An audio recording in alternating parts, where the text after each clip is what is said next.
누가 하나님 나라에 들어갈 것입니까? 10장 13절 볼까요?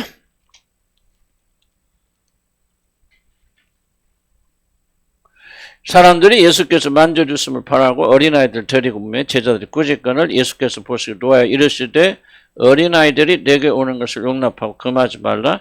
하나님의 나라가 이런 자의 것이니라. 내가 진실로 내게 이르노니 누구든지 하나님의 나라를 어린아이와 같이 받들지 않는 자는 결단코 그것에 들어가지 못하리라 하시고 그 어린아이를 안고 그들이 안수하고 축복하십니다. 자, 17절 이 연결되는 부분입니다. 예수께서 길에 나가실 때 한 사람이 달려와서 꿇어 앉아 묻자오되 선한 선생님이여 내가 무엇을 하여 영생을 얻으리이까? 예수께서 이르실 때 내가 어찌하여 나를 선하다 일컫느냐? 하나님의 한 분에는 선한 이가 없느니라. 내가 계명을 안 하니 살인하지 말라, 간음하지 말라, 도둑질하지 말라, 거짓 증언하지 말라, 속에 빼앗지 말라, 내 부모를 공경하라 하였느니라. 그가 여짜오되 선생님아 이것은 내가 어렸을 때 다 지켰나이다. 예수께서 그를 보시고 사랑하사 이르시되 내게 아직도 한 가지 부족한 것이 있으니 가서 내게 있는 것을 다 팔아 가난한 자들에게 주라. 그리하면 하늘에서 보화가 내게 있으리라. 그리고 와서 나를 따르라 하시니 그 사람은 재물이 많은 거로 이 말씀을 인하여 슬픈 기색을 띠고 근심하며 가더라. 예수께서 둘러보시고 제자들에 이르시되 재물이 있는 자는 하나님의 나라에 들어가기가 심히 어렵더라 하시니 제자들이 그 말씀을 놀라는지라. 예수께서 다시 대답해 이르시되 얘들아 하나님의 나라에 들어가기가 얼마나 어려운지 낙타가 바늘기로 나가는 것이 부자가 하나님의 나라에 들어가는 것보다 쉬우니라 하시니 제자들이 매우 놀라 서로 말하되 그런즉 누가 구원 얻을 수 있는가 하니 여기까지 좀 봅시다. 자, 하나님 나라에 누가 들어갈 것입니까? 믿으면 다 가죠. 믿으면 다 가는데 그렇게 단순한 거 아니에요. 믿으면 다 갑니다. 너무 단순화시키는데 문제는 해석할 때 모든 사람들 해석은 자기 영역에서 해석한다는 얘기죠. 그래서 우리는 믿음으로 구원받는다는 말이 성경적으로 어떤 의미를 가지고 있는가를 설명하지 않으면 많은 사람들은 자기가 생각하는 틀 안에서 믿음으로 구원받는 말을 해석해버려요. 그래서 엉뚱한 결론이 나와버리고 하나님도 마찬가지. 하나님을 여러분 믿는다고 말하지만은 난 모르겠어요. 여러분 속 안 들어봤어. 그런데 여러분이 믿는 하나님과 진짜 하나님과는 굉장히 다를 수도 있다는 거예요. 왜냐하면 하나님이 어떠신 분인가를 성경의 진리에 따라서 해석하지 않으면 여러분 그 하나님이 누군가를 여러분의 세계 속에서 해석해버려서 여러분이 하나님을 만들고 어쩌면 대부분의 사람들은 진짜 하나님을 믿는 것이 아니라 자기 상상 속에 만들어진 하나님을 다 믿을 수 있단 말이죠. 그리고 자기들이 구원받다고 주장하다가 결국은 지옥 가는 경우들이 허다하게 일어난단 말이에요. 그래서 목회자 임무는 뭐냐? 믿음이 무엇인가를 부단히 설명해 줘야 되고 하나님이 어떠신 분인가를 성경에 찔 때 부단히 설명해서 뭐를 막아야 돼? 상상 속의 하나님을 제거해야 된다. 나는 이런 의미에서 저 자신도 좀 포함해서 말하지만 한국교회에서 정말 진정으로 하나님을 아는 사람이 몇이나 됐다. 교회 다니는 사람들 구원받을 줄 몇이나 있을까? 나는 극소수밖에 없다고 생각합니다. 왜? 하나님께서 올바로 살포되는 교회들이 거의 없기 때문에. 거의라는 표현이 좀 그런데 우리 교회도 그런 적이 하나 있어요. 그래서 좀 노력은 하지만은 그럼에도 한계가 있는 거예요. 참 이게 그래서 주님 말씀하셨잖아요. 하늘나라 들어가기가 어찌 어려운지. 이게 지금 하나님 하신 말씀이기 때문에요. 그냥 아니 요즘 뭐요? 근데 교회는 하늘나라 들어가는 어찌 쉬운지. 내 멋대로 살다가 예수님이 나의 용서해서 아멘 할렐루야 예수님 나의 구주를 영접합니다. 그럼 하늘나라거든요. 완전히 성경하고 다르잖아요. 이게 바로 가짜 기독교라는 거죠. 가짜 기독교. 그래서 우리는 성경을 부지런히 읽고 연구하여서 성경대로 믿음이 무엇인지 성경대로 하나님이 무엇인지 성경대로 우리가 가지고 있는 문제가 무엇인가를 성경대로 분간하잖아요. 난 칼빈을 존경하는 이유 중에 하나 뭐냐면 칼빈은 뛰어난 인문학자거든요. 그리고 법학자고. 그런데 그가 회심했어요. 어떻게 회심했는지는 그냥 수수께끼인데 안 되지. 그 회심한 순간부터 어떤 결단을 내리냐면 성경 이외에는 어떤 것도 참고하지 않고 모든 걸 다 되는 오직 성경으로 다. 성경 안에서 그 칼빈의 어떤 교리들이요 전부 성경의 철저히 근거한 것들. 나는 뭐 칼빈 추종자가 아니고 칼빈이 하나님 아니니까 나 칼빈 다 옳다고 생각지 않아요. 그럼에도 불구하고 그런 근본적 변화가 일어났는데 오늘 현대 교인들의 문제가 무엇입니까? 성경대로 사고하지 않는다. 얘는 믿음이 무엇? 그러니까 창수가 날 때 이러면 다 무너지잖아요. 믿음들이. 평소에는 아무 문제 없어요. 그러나 인생이 어려운 역경이 일어나면 여러분 믿음 다 무너지잖아요. 지금 성경 말한 거 아니에요. 창수가 불면 다 무너져요. 왜? 그 기초가, 믿음의 기초가 올바른 성경에 그리스도에 있지 않기 때문에. 참된 믿음은 비바람이 불 때, 창수가 칠 때 견뎠어요. 모래 위에 지은 집인지 반석에 지은 집인지 언제 인생에 어려움이 닥치면 그때 알게 된다 그 말이에요. 그래서 우리는 믿음의 기초를 다시 한번 진리 위해서 또 세우고 또 세우고 또 세우고 그렇게 나가야 우리가 하나님 나라에 들어갈 수 있다. 여러분 어떤 이상하게 들릴지 몰라도 믿음으로 이게 다 믿음 얘기를 내가 지금 하고 있는 거예요. 성경이 말하는 믿음에 근접해서 말씀드리려고 노력하는 거예요. 지식이 아니에요. 믿음은 지식 이상의 것이지. 그래서 우리가 누가 하나님 나라에 들어갈 것인가? 우리는 다 졸업했습니까? 언제 죽을 하나 그렇게 생각하시면 안 된다는 거죠. 자, 그래서 주님은 누가 어린아이를 데리고 와서 누가 하나님 나라에 들어갈 것을 가르치십니다. 자, 1번 봅시다. 비록 아이들이 자신의 아이들을 그래서 부모들이 데리고 오잖아요. 이제 1 보면은 만져주심을 바라는 걸 보면은 미신적인 같이 보여도 이들의 믿음 무시해서 안 됩니다. 이건 조금 저 믿음만 구원하고 좀 달리 부모들의 어떤 그런 열심을 보게 될 때 제자들이 꾸짖잖아요. 왜 지금 예수님 말씀하시는데 지금 방해되고 다른 사람 말씀을 치유하시는데 어린애들이 끼어가서 왜 어린애를 데리고 와서 쓸데없는 기도밖에 하냐. 좀 그런 상황이거든요. 그런 속에서 우리가 우리 부모들의 믿음을 한번 보자 그 말이죠. 미신적인 같이 보여도 이들의 믿음을 절대로 무시해서는 안 된다는 사실입니다. 단순히 주님께서 그를 꾸짖지 아니하시고 도리어 칭찬하잖아요. 이 어린아이와 같지 아니하면 그렇게 말씀하시니까 하나님께서 뭐 합니까? 지금 어린애들 데리고 와서 예수님께 축복기도 받는 것을 인정하고 계시는구나. 우리가 그렇게 생각할 수 있죠. 그래서 신앙이 주설적으로 보일 수 있지만 이들이 다른 것이 아니라 축복을 위해서 주님께로 나왔잖아요. 이게 킵니다. 주님께로 나왔다고 하는 이 한 가지 사실 때문에 그들의 행위가 주설적 행위가 아니잖아요. 이러면 주설적인 행위고 정상적인 축복을 구하는 거거든요. 이런 기복적인 신앙이 나쁜 게 아니에요, 여러분. 나는 항상 강조하냐면 하나님으로부터 주님으로부터 복을 구한다고 하는 자체는 굉장히 왜 그게 문제입니까? 사실은 복을 안 받으면 어떻게 살아요, 우리들이? 하나님께 나와서 다 기도한 게 복 돌라는 거 아니에요? 그건 잘못된 거 아니라 그 말이죠. 문제는 뭐냐? 두 가지 이슈죠. 그리스도에게 나오지 않죠. 그래서 여러분이 아까도 얘기했지만 상상 속에 그리스도에게 나와서 하나님은 내가 뭐를 구원하는지 뭐를 소원을 다 이루어주시고 내 말대로 생각하는 자판기와 같이 누리기만 하고 내가 열심히 하고 기도만 하면 하나님 들어주셔라고 하는 그런 생각을 가지고 나와서 기도한다면 여러분 그리스도에게 나온 게 아니죠.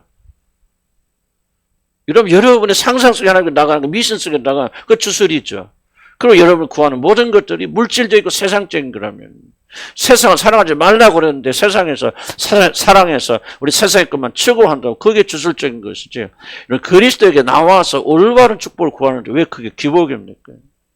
그렇잖아요. 우리는 하나님 앞에 복받는 기대를 가지고 나와야 돼요. 아멘. 하나님이 내게 주시되 하늘에 속한 신령한 축복을 주신다는 말이지. 그리고 나는 그리스도 앞에 나와서 올바른 주님 앞에 나와서 올바른 기도하고 올바른 축복을 받는 것은 우리 그리스도인들이 당연한 것이죠. 이 제자들처럼 무조건 막 쫓아내는 그런 기복적인 것이 아니라는 거죠. 이들은 적어도 자녀들의 모든 축복은 그리스도에게 달려있다는 사실을 이 시간만큼 인정한 것입니다. 여러분 한번 보세요. 야곱이 주술적입니까? 여러분 야곱의 형 에서가 주술적입니까? 내가 볼 때 행위로 보면 훨씬 더 야곱이 주술적이거든요. 아니, 기도 한번 받으면 장자의 축복이 뭡니까? 난 장자. 아니, 에서가 장자예요. 그런데 팥죽 풀어서 어떻게든지 장자의 축복을 뺏어오면 내가 장자의 이름을 가지고 난 축복받을 거예요. 그거 기복적 아니에요? 주술적 아니에요? 그리고 아버지로부터 축복기도 하나 받으면 자기 인생 역전 될 것이라고 믿고 가서 속여서 막 그렇게 해서 엄마하고 막 공모해서 막 속여가지고 막 세상에 기도 한번 받잖아요. 그리고 그런데 뭐예요? 예서의 모든, 아니죠. 이삭의 모든 재산을 누구한테 갑니까? 한 푼도 야곱밖에 안 주어집니다. 모든 재산은 홀라랑 예서한테 가잖아요. 그럼 받은 게 뭐예요? 야곱이? 그 야곱의 행위는 전부 주술적이에요. 근데 왜 우리가 주술적이라 할 수 없습니까? 야곱의 심령 속에는 하나님이 나를 축복해 주셔야 돼. 장자가 모든 신뢰하죠. 근데 그 야곱의 마음속에는 물론 세상에 어떤 것은 마음이 있을지 몰라도 진짜 그 마음이 심령 속 영혼 속에 흐르고 있는 것은 하늘에 속한 신령한 축복을 내가 받아야 돼. 그게 아버지 축복을 받아야 돼. 장자에게만 주어지니까 속여서라도 그 장자에 찍고, 그러니까 자기 인생의 모든 것이 적어도 야고보는 하나님에게 달려있다고 굳게 믿었던 사람이거든요. 자기 운명을 하나님께 걸은 사람이에요. 나는 우리 현대인들이 배울 게 이거라고 생각합니다. 그래서 나는 그래서 뭐 주술이다 뭐다 그런 얘기 많이 하고 주술적이 되지 않게 해서 간구하지만은 정말 거꾸로 얘기하면요. 우리는 너무나도 우리가 인생의成功과 이 모든 것들이 자기에게 달렸다고 생각하고 이런 심정을 하나님께 의지하지 않아요. 이런 심정을 의지하는 사람들이 점점 줄어가고 있다는 거죠. 나는 이게 주술이라고 생각하는 어떤 근리 잘못, 주술과 반대로 너무 극적으로 이게 나눠서는 안 된다 그 말이죠. 여러분이 뭐가 죄인 줄 아십니까? 하나님의 도움 없으면 수만 번이라도 제대로 쉴 수 있다고 믿는 거, 하나님이 없어도 하나님 돕지 않아도 오늘 하루 살아갈 수 있다고 그것 같은 불신앙이 어디가 있습니까? 우리가 얼마나 여기도 나오죠. 정치적인 코렉트니스 밑에 나올 거라면 정치적 올바름 이러면 잘 안 듣는 노는데 이거 외국에서 굉장히 많죠. political correctness 정치적 옳아야 돼. 뭐 잘못될 것은 이거 두려워하면서요 원칙대로만 하려고 하는 거야. 그래서 우리는 얼마나 이게 주술이냐 아니냐 이렇게 하면 주술 되냐 안 되냐 이런 것을 깊이 따지죠. 우리 심령이 얼만큼 하나님부터 축복을 구하느냐. 나는 어떻게 생각하면 좀 주술적이라 할지 몰라도 만약 그 사람들이 심령 속에 제대로 나의 모든 축복은 하나님께 달려서 있고 하나님께 막 매달리는데 그게 잘못해서 주술을 흘러가는 경우도 있는데 누구를 더 하나님 어렵다고 했을까? 나는 전혀 말해 기도하지 하나님 모든 축복은 하나님께 오는 게 아니라 내가 노력해야 돼. 뭐 그런 노력이 있죠. 그 필요하지만 그러나 그렇게 생각하고 하나님 의지하지 않는 사람보다는 약간 주술적으로 흘러더라도 그 마음속에 야곱처럼 하나님을 전심으로 바라는 그런 사람들을 하나님께서 가까이 하신다. 결국은 야곱이 하나님의 후계자가 되는 거예요. 이해되겠습니까? 무슨 말 이해가시죠? 나는 여러분들 이게 불러드리죠. 그냥 옳고 그름. 나는 이거 가르치면서도 나는 그런 사람이 될까 좀 굉장히 두려워요. 올바른 길로 가는 게 중요하죠. 그러나 이런 모든 신경이 올바른 길이나 내가 맞았느냐 틀리나 뭐하나 하는 이런 올바름에만 맞춰져 있지. 물론 이것이 필요 없다는 말을 하는 것은 아니고 더 중요한 것은 뭐예요? 그럼 하나님에 대한 열망이 얼마큼 강하겠냐. 여러분의 모든 운명이 하나님께 달려있다 어떻게 생각합니까? 그러면 뭐가 기도가 간절해질 거 달라질 거 아니에요. 기도에 눈물이 흐를 거 아니에요. 기도에서 열정이 일어날 거 아닙니까? 그렇게 믿는 사람들, 그러나 믿지 않으면요. 인간은 꽤만 생각하네. 그러니까 뭐가 없어. 하나님에 대한 열정이 사라져버려요. 우리가 왜 성경 공부합니까? 왜 여기에 뭐 있습니까? 하나의 목표를 가진다고 하나님에 대한 열정을 가지고 계서 그런 거예요. 그 열정 가지고 그런 사람을 되려고 하니까 예수 그리스도로 만나 죄가 용서받고 이게 시작 아닙니까? 그래야 그 사람이 성령을 받고 성령을 받아서 그 안에 계신 분이 예수 그리스도의 열심과 열정 우리 안에 불어 넣으시고 우리가 그 열정과 열정을 본받아서 하나님 된 열망으로 가득 차서 하나님의 사람 특징 딱 하나예요. 하나님 된 열망으로 가득 찬 사람들은 약간 잘못된 길로 갈 수 있을지라도 성령께서 붙잡아 가실 거 아니에요. 나는 그런 의미에서 우리는 기복주의자들이 됐으면 좋겠다. 하늘에 속한 신령한 이것을 사모하는 자들 되게서 불튼데 이상하게 흘러가기를 원치 않게 바라고 뭐 그래 그럼 뭐 내가 뭐라든지 뭐 복주세 축복 그 말하고 있는 게 아니에요. 오해하지 마세요. 바라는 거지. 주님께서 바로 잡았을 거예요. 그러나 옳고 그른 분에 중요한 건 뭐냐? 불이 붙어 있어야 그 다음에 이 불을 어떻게 사용할 것인지 이러면 이게 중요한 거 아니야. 불도 안 붙어 있는데 이 불을 어떻게 사용할 것인가 그것부터 생각하면 뭐합니까? 아무 소용없지. 일단 불이 붙어 있을 거 아니에요. 그래요 안 그래요? 하나님에 대한 열망이 있을 거 아니에요. 이 부모들에게 뭐예요? 이 우리 아이들의 장래는 주님에게 달려있어요. 그분의 기도 받아야 우리 아이들이 잘 될 수 있어요. 이런 열정을 가지고 나오는 사람도 있다면 나는 그들의 믿음이요. 아이들이 나와서 얼마나 떠들고 뭐하고 우리 예배에 방해도 안 되냐. 이런 마음보다 훨씬 더 하나님께서 그 사람을 높이실 거라 생각해요. 나는 하나님에 대한 것을 다시 배우기 시작해요. 물론 모든 그런 과정들이 다 아무 소용이 없다. 이거를 지금 하고 있는 것은 아니라 약간 실수가 있고 실패가 있고 그랬던 걸 가르쳐 있지만 그러나 그 사람이 불붙는 열망이 있다면은 하나님께서 바로 잡아주실 거 아니에요. 그러나 불도 안 붙은 것은 어디다 씁니까? 불 붙은 거는 올바른 장소로 가져가면 되잖아. 근데 불도 안 붙은 거 어디다 씁니까? 그래서 차든지 덮든지 하라 그러잖아요. 그래서 나는 여러분들이 이걸 좀 회복해야겠다. 이 어린 아이들의 부모들의 심령 속에서 우리 아이들이 모르면 내가 확대해서 설명할 수 있어요. 그냥 축복 좀 해주세요. 뭐 그렇게 할 수도 있겠지만 그러나 성경에 기록됐을 때는 우리에게 중요한 중요한 의미를 우리에게 지금 전달하고 있다는 거 지금 이 정렬을 현대인들이 잃어버렸다는 얘기예요. 저도 목회하면서 설교하면서 참 고민이 많아. 어떻게 설교를 잘할 것이 어떻게 전달될까 생각하지. 정말 엉터리 같은 설교를 조나단 위트필드 같은 사람이야. 조나단 위트필드. 조지 필트 같은 사람이야. 정말 설교에서 수많은 사람 감동. 근데 그분의 설교문을 들으면 이게 무슨 소리 이걸 받고 어떻게 은혜를 받아? 그런데 그분의 설교를 실제 들었던 사람이 그 기록물을 보면요. 저는 조지 위필드가 설교하는데요. 심리 밖에서부터 성령 기름 부으심이 많이 있어요. 사람들이 막 거기다 흥분사 몰려온다. 기름 부으시기 때문에. 그가 입만 열려면 회개가 일어나. 뭐야? 왜? 그 사람은 기도의 사람이고 열정이고 불이 붙는 하나님으로 불타는 사람이에요. 우리는 뭐야? 그게 아니고 우리 설교가 좋았어, 나빴어, 옳았어, 뭐 이건 교리적으로 맞는 거야, 틀린 거야. 이런 것을 집중하는 태세는 이게 하나님의 열정 이렇게 불을 잃어버렸다. 그 죽은 거죠. 죽은 부직갱이를 누가 쓰시겠습니까? 이게 불 붙어야 되고 여러분의 모든 운명이 그분에게 달려있다. 그럼 하나님 앞에서 여러분이 막 와서 울부짖을 거 아닙니까? 왜 이렇게 기도에 열정이 없습니까? 그러니까 앉아서 그냥 시간 때우다 가요. 그래도 기도 죽은 기도에 하나님 왜 이렇게 들으시겠습니까? 하나님 울부짖을 때 들으시는 하갈을 보세요. 하갈이 자기 죽어가는 아들을 위해서 이스마엘을 위해서 울부짖을 때 하늘의 사자가 그냥 그 울음을 지나치지 못하잖아요.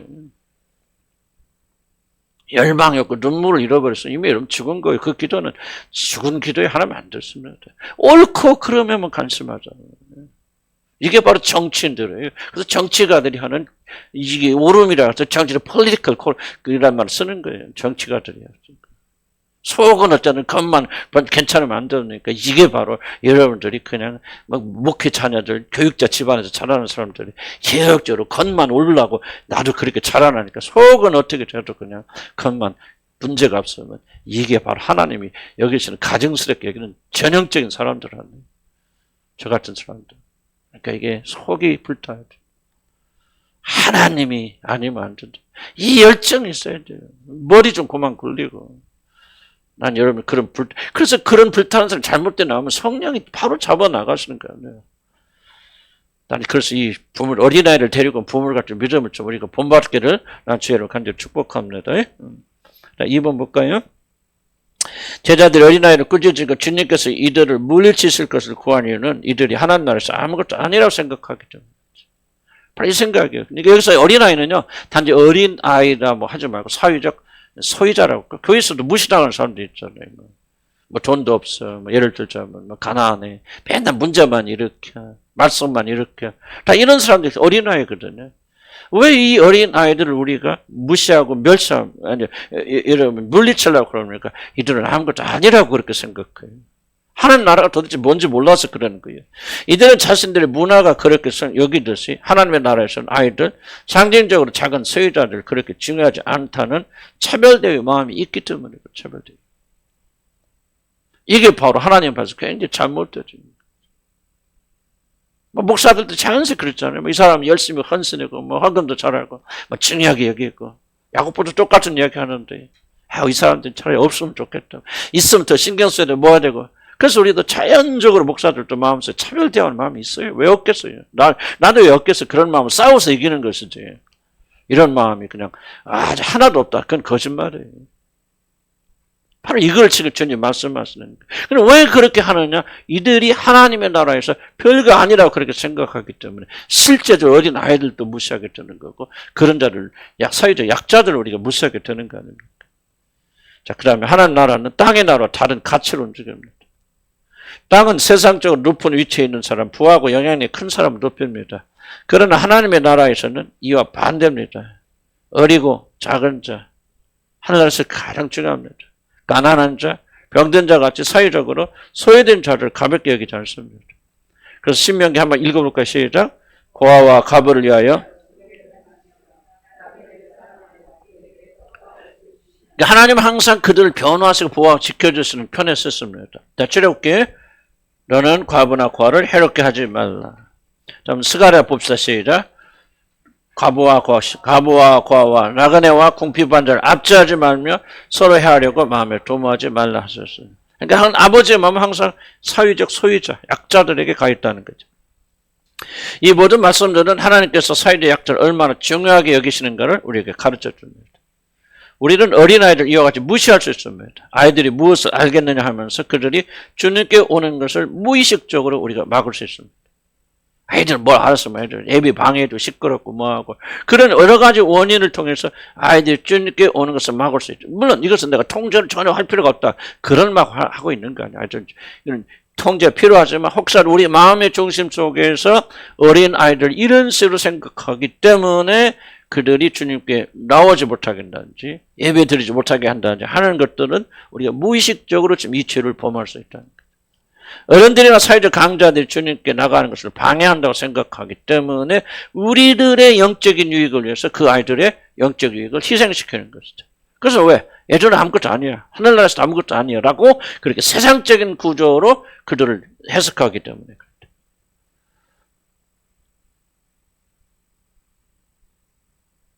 아마도 제자들은 같은 생각을 했을 것입니다. 작은 자들에 의하여 큰 자들이 기득권을 잃는다고 생각 방해되고 있잖아요. 지금 예수님이 사역하고 나와서 환자들이 기도받고 뭐하고 그런 것들. 작은 아이들을 무시하는 자들의 마음은 이와 같이 사회적 약자들이라는 경멸이 숨겨져 있습니다. 이 단어를 결코 무시하지 마시기 바랍니다. 단어가 굉장히 중요한 단어입니다. 우리 안에 이런 경멸이 있습니다.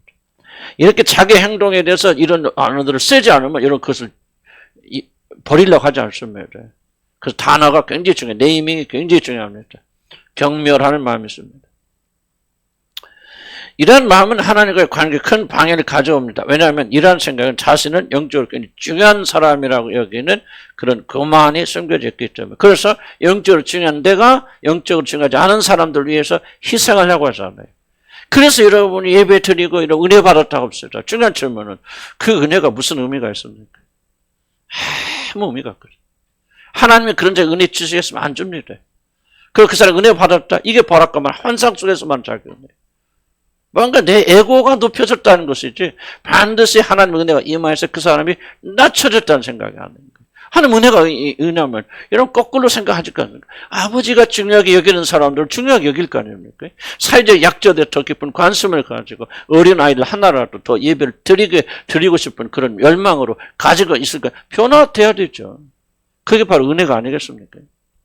그러니까 은혜를 받았다고 하는 것은 많은 분들이 내 감정이 고무되어서 내 에고가 충족돼서 내가 기분이 좋아져서 이걸 많은 사람들 은혜 받았다고 말해요. 은혜 전혀 아닙니다. 그거는. 은혜는 거꾸로예요. 우리 겸손하고 겸비하게 만들고 또 하나님의 뜻에 일치하게 만들고 더욱더 우리가 우리 죄 때문에 절망하게 만들고 이게 은혜지. 예배드리고 뭐 기분이 좋아졌다. 이게 은혜입니까? 이거는 우리가 스스로 속는 거다. 이걸 기억하시기 바랍니다. 자, 한번 봅시다. 주님께서 제자들 꾸짖으신 이유는 뭐냐? 어리고 약한 자들이 하나님 나라에서는 소외될 것이라는 숨어있는 생각이 악하기 때문에. 저 사람들은 천국 못 갈 거야. 저도 참 이 목회자 보면 이렇게 자꾸 이렇게 뭐랄까 좀 판단? 비판해지고 아유 저런 사람이 하늘나라 가면 이상하지 뭐하지 하는 것은 이미 내 안속에 뭐가 그냥 교만이 있기는. 나는 너보다 나아. 나는 하늘나라 높은 자리에 가는데 너는 그거 끼지 못해서 이게 여러분의 무의식 속에 강력하게 숨어있는 생각들. 다른 사람 비판하지 말라고 하는 것은 비판하는 순간 여러분은 비판하는 자의 위치에 여러분 올려놓는단 말이죠. 그 자리가 왜 하나님의 자리거든요. 그래서 하나님이 이거를 악하다고 말씀하시는 거예요. 저 어린애들은 아무것도 아니야. 쟤들 무슨 예배를 알지 못할까라고 생각하는 순간 여러분은 여러분 자신의 영혼을 훨씬 더 높이 고양시키고 있다는 거죠. 이게 하나님 모습이 악하다는 거죠. 어떻게 나는 목격이 서 있는 목사지만 어린아이 하존이의 영혼과 내 영혼이 누가 더 낫습니까? 라고 이거는 말도 안 되는 소리. 내가 그 아이들보다 목사니까 더 중요하지 더 낫지라고 생각한다면 그건 난 하나님이 내리다 내 마음이 중심속에 그런 생각 전혀 들지 않아요. 내가 주님을 만난 이후부터는. 그 나는 하존이가 됐건 누가 됐건 그들이 예배 드린 거 중요하다고 얘기하는 거예요. 난 걔네 애들 이뻐서 예배 참석하겠어요. 돌아가서 나 절대 그런 게 아니에요. 나는 하나님 내려다보지만 나는 그들의 영혼보다 내가 낫다고 생각하잖아. 내가 더 많이 죄를 지었으면 더 많이 지었을 거 아니야. 그날에 나가면 내가 더 낮아졌을 때. 물론 어린 아이니까 뭐 자동차로 높아진다 뒤에 이제 설명합니다. 그 말 하고 있는 건 아니지만은 사회적 약자가 또 여기에서 말썽피 거는 사람이 내가 하늘나라에서 그 사람보다 더 나는 꿈에도 그 생각 할 수가 없어요. 그거는 너무나도 악한 생각 아니겠습니까? 근데 우리는 무의식적으로 그런 생각을 하고 있기 때문에 선생님께서 이런 생각을 좀 보여주셔서 우리가 회개하지 않으면 우리 참 변화가 일어나지 않는다는 게 이게 얼마나 무서운 생각인지 여러분 기억을 하셔야 됩니다.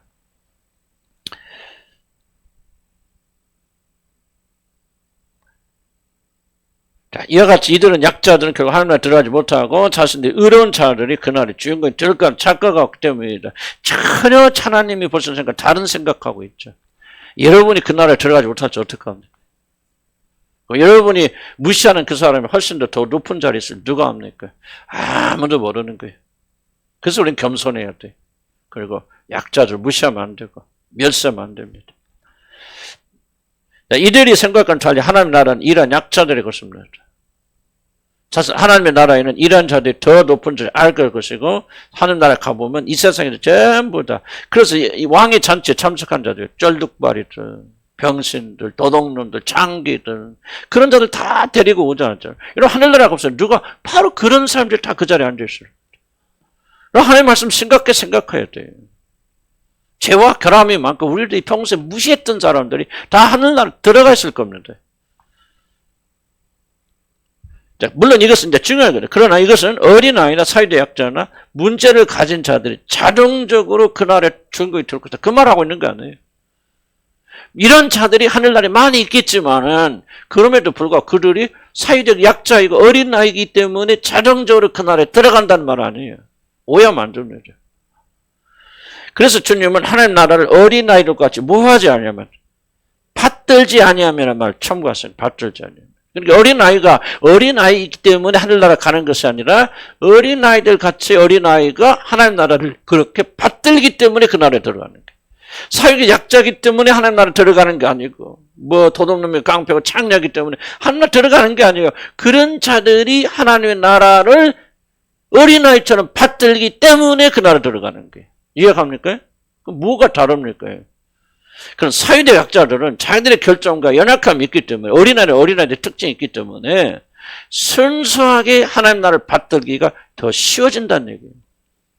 그래 가지고 있는 자들 아까 자기들 스스로 높다고 생각하는 자들 너는 지옥 갈 거다. 이 사람이 천국 간다면 이상하지. 나도 그런 생각을 갖고만 이게 얼마나 무서운 생각이었습니까? 그런 생각을 가지고 있는 자들은 하나님 나라를 그렇게 받들지 않아요. 받들기 어려워요. 그래서 그런 사람들은 하나님 나라에 들어가기 어렵습니다. 여러분 바리새인처럼 여러분이 나와서 그럴듯하게 가장 열심히 기도도 하고 헌신도 하고 헌금도 하고 여러분 뭔가 모범적으로 살았다. 그런데 그렇기 때문에 여러분 하나님 나라 들어간다 생각한다면 여러분 바리새인하고 뭐가 다릅니까? 못 들어갑니다 여러분. 여러분 무시하고 멸시 어떻게 저런 사람이 예수 믿는데 저렇게 믿을까 판단하는 그 사람들 하나님 나라 훨씬 많이 들어가요. 난 여러분들이 이거를 열심히 진실로 깨닫지 않으면요, 저같이 열심히 목회하고 선교단체에서 열심히 목숨 걸어 선교하고 전도한 사람들이요, 하늘나라에서 다 멉니다. 그 사람들 하늘나라 들어가기 진짜 어려워요. 내가 지금 지나친 말 하고 있는 거 아니에요. 그런 사람들일수록 하늘나라 들어가기 더 어려워요. 열심히 된 목사들 하늘나라 들어가기 어렵습니다. 왜? 그 안에 마음의 중심에 이 겸손이 없으면 어린 아이들처럼 하늘나라 받드는 마음이 없으면 그 사람들 하늘나라에 멉니다. 이걸 여러분이 진심으로 깨닫지 못하면 구원이 무엇인가 여러분 전혀 이해하지 못하는 거예요. 구원은 하나님 말씀, 예수님 말씀 아니에요. 오셔서 하나님이신 그분께서 이 땅에 오셔서 오신 이유 중에 하나는 목적 중에 하나가 무엇입니까? 하나님의 나라를 가르치기 위해서 그런 거예요. 너무나도 왜곡되어 있단 말이에요. 하나님 나라가. 우리식으로 하나님 나라 이런 거에 저런 거 상상하고 있고 완전 우리식으로 하나님 나라를 만들어 놓고 있잖아요. 하나님 오셔서 교정하는 거죠. 폭탄적이죠. 때같이 이 말하니까 폭탄적 아닙니까? 열심하는 목사들 하늘나라 가기 어렵습니다. 선교단체 열심히 전도하고 다니는 사람 여러분 하늘나라 가기 어렵습니다. 내가 이 말 폭탄적으로 들리죠. 처음 여러분 내 말이 틀렸다고 여러분 평가하실 수 있겠어요. 그러나 나는 그렇지 않아요. 내 경험을 할 때는 그건 진짜 맞아. 하나님 말씀. 난 내 말이 맞는 건 주님 말씀 맞는 거예요. 하나님 나라에 들어가기 얼마나 어려운지. 어린 아이처럼 받들자. 그럼 어린 아이처럼 누가 받들자? 겸손한 자를. 겸손한 자고요. 상대적으로 인간이 높은 자리에 있었고 훌륭하고 주님에서 열심히 일한 사람이 겸손하기 어려워져요. 전도 많이 한 사람 겸손해지기 어렵습니다. 복음 전하러 다니는 사람들 겸손하기 굉장히 어려워져요. 그런데 사회적 약자들, 병자들, 병자를 죽고 병자들, 어쨌든 장녀들, 도둑놈들, 자기들은 자기가 누군지를 알기 때문에요. 하나님이 아니면 그리스도의 은혜가 아니면 자기는 그 나라 들어갈 길이 전혀 없다는 사실을 실감해요. 그들이 우리가 훌륭해서 그런 게 아니야. 그들은 우리보다 겸손해지기가 더 쉽다는 얘기, 상대적으로. 그래서 그들이 하나님 나라에 더 가까운 거예요. 여러분요, 내가 즐겁고 기쁜 일이 있어도 내가 하나님만 의지하죠. 안 됩니다. 이론적으로 끌때죠. 실제로 부서져. 그렇지만, 여러분, 우리가 생각만 해서 우리가 올바로 될 수 있다. 왜 고난을 주시겠어, 하나님께서? 안 되니까 하나님 고난 주셔서 그런 상황에 들어가야 겸손해지니까 우리를 낮추시는 거 아니에요? 인간의 질성이 얼마나 무서운지 여러분 아십니까? 그러니까 여러분, 이것이 받아들여질 때 이런 비로소 거듭나는 거예요. 이게 진짜 거듭나는 게 아니고, 진짜 이런 마음이 거듭나는 거예요. 아, 그렇구나. 그때부터 이제 여러분이 의를 포기하고 그리스도의 의를 붙잡기 시작하는 거예요. 그때 여러분이 그리스도인이 되어지는 거예요. 여러분, 만약에 이런 마음속에 나는 목사니까, 사모니까, 또 나는 선교 열심히 하고, 내 주님에서 이 청서 헌신했으니까, 라고 하는 생각이 이만큼 남아있다면, 여러분, 하나님 나라가 뭔지 몰라요, 여러분들. 복음을 우리가 이해해야 돼요, 복음. 예수님 말씀 심각하게 받아들여야 돼요. 어린아이처럼 받들지 않는 그날은 못 들어갑니다. 뒤에 또 설명하겠죠. 다른 부분. 이제 진짜 무엇을 의미하는 걸 설명하겠지만은, 하나님 나라 들어가기 쉽지 않아요. 예수님 말씀하시는 걸 어떻게 부인합니까?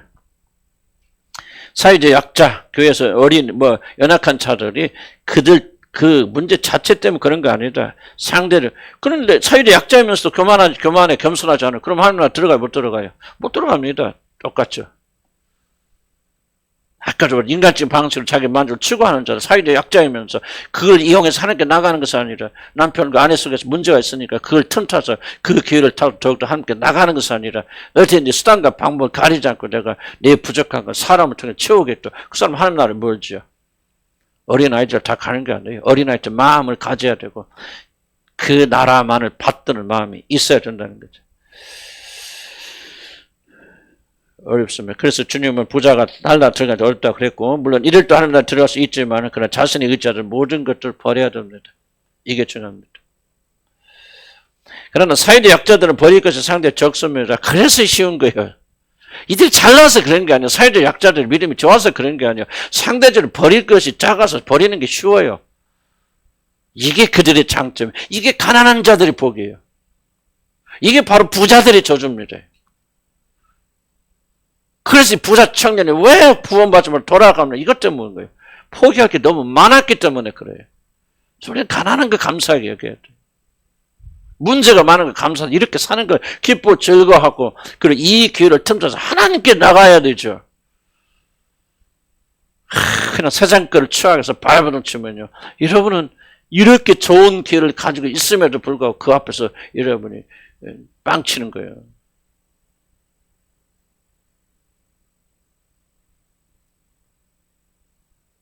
자, 그래서 이들은 자신들이 참 부족함 때문에 다른 자들보다 하나님 나라를 받기가 더 쉽습니다. 그래서 이들은 하나님 나라에서 더 영광을 받습니다.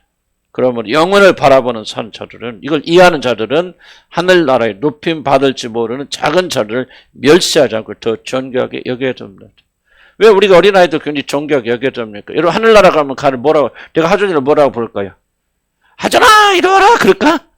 아니죠. 하준 형제님, 그럴 거 아니에요. 하나님의 은총 받는 하전 형제님. 그 천당에 간다는 조건 아래. 아주 잘 와서 주님 영접해야죠. 안 되면 지옥 가죠. 그렇지만 만약 천국 간다면 내가 하전아 그럴 수는 없잖아요. 지상에서 관계지. 그날에 들어가면 하전 형제. 그렇게 데려볼까요? 그러니까 뭐야? 이것을 아는 믿음을 가진 자들, 이 땅에서 이걸 적용해야지. 그래서 그 영혼을 귀하게 여겨야 된다. 그래서 소유자들 귀하게 어렵게 하죠. 나도 막 정말 뒤집을 때도 있죠. 그래도 다시 이 믿음을 가지고 마음을 감당시키고 내리겠다는 거예요.